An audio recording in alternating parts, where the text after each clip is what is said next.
اپنی اولادوں کو دینی ماحول میں جوڑیے۔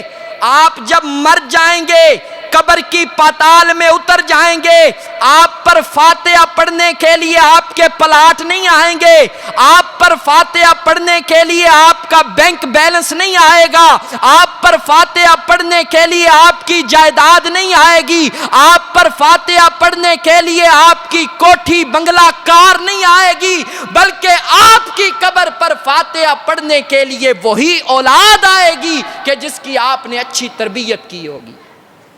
آپ کی قبر پر وہی آئے گا جس کو آپ نے دنیا کے اندر حافظ قرآن بنایا ہوگا، آپ کی قبر پر وہی آئے گا جو دنیا کے اندر نمازی ہوگا۔ اس لیے آج اللہ کے گھر میں بیٹھ کر یہ ارادہ اور عزم کیجئے کہ انشاءاللہ ہم اپنی اولادوں کو حافظ قرآن بنائیں گے۔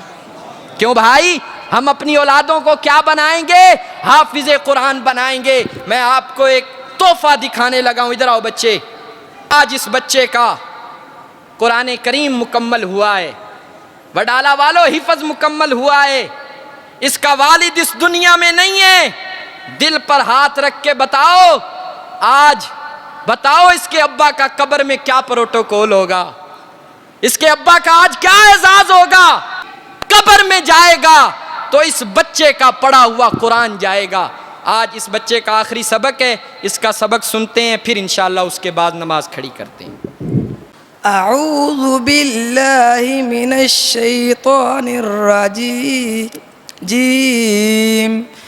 بسم اللہ الرحمن الرحیم، صبغۃ اللہ ومن احسن من اللہ صبغہ ونحن له عابدون۔